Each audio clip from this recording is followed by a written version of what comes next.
សួរបងប្អូនទូទាំងពិភពលោកនេះគឺជាការទូត្រីហើយនឹងរបៀបបានត្រីមកហើយគឺយើងរបៀបដុតត្រីជាមួយអំបិលហើយនឹងរបៀបការពារបរិស្ថានផងបាទសូមអញ្ជើញទស្សនារបៀបការធ្វើចំអិន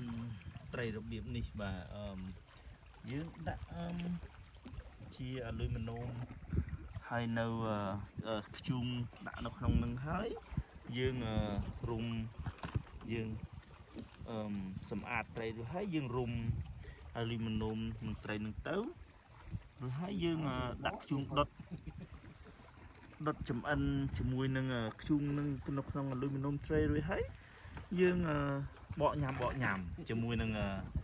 ជ្រក់ហើយនឹងនេះការក្លែមបៀ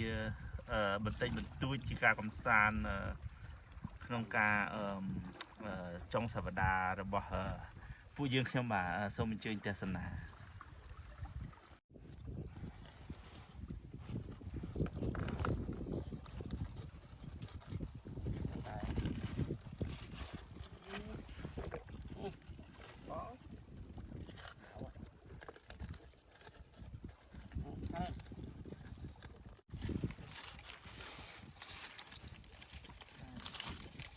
ទេសនាទាំងអស់គ្នាការបកត្រីបន្ទាប់ពីចម្អិនក្នុងចង្ក្រានដ៏ទំនើបរបស់ពួកយើងទាំងអស់គ្នានេះគឺថាហុយតែម្ដងទេបងប្អូនឃើញផ្សែងទេស្រស់ណាស់បងប្អូនសមនេះគឺការញ៉ាំចុកលេខកំសាន្តសប្បាយពួកជាមួយយើងខ្ញុំនៅមាត់លេខនេះឃើញទេលេខធំធេងល្វឹងល្វើយចឹងម្ដងហ្នឹងបងប្អូនគួរចានក៏មានដែរគួរឆ្ងាញ់គួរឲ្យចាប់អារម្មណ៍គួរឲ្យកំសាន្តសប្បាយខ្លាំងណាស់បងប្អូនឃើញណាខ្ញុំមកជ្រក់ខ្ញុំលេងទឹកមាត់ហើយគ្រាន់តែថតតែប៉ុណ្្នឹងបងប្អូនសូមអត់ទោសផងដែលបងប្អូនមិនអាចមកលេង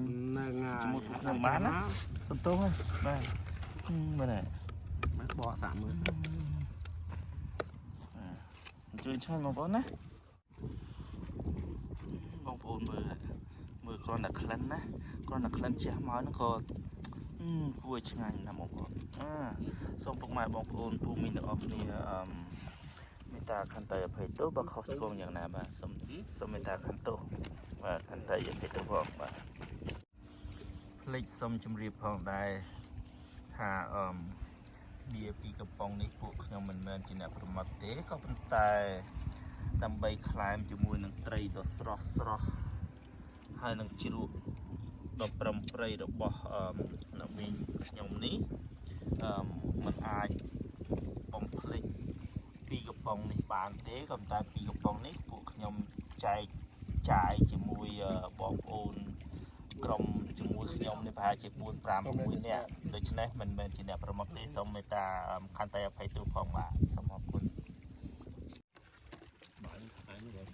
មិនដឹងថាពិពណ៌នារសជាតិយ៉ាងម៉េចឲ្យបងប្អូនពុកម៉ែពូមីងស្ដាប់ថាឆ្ងាញ់ប៉ុណ្ណាទេក៏ប៉ុន្តែខ្ញុំគិតថាឆ្ងាញ់អស្ចារ្យមែន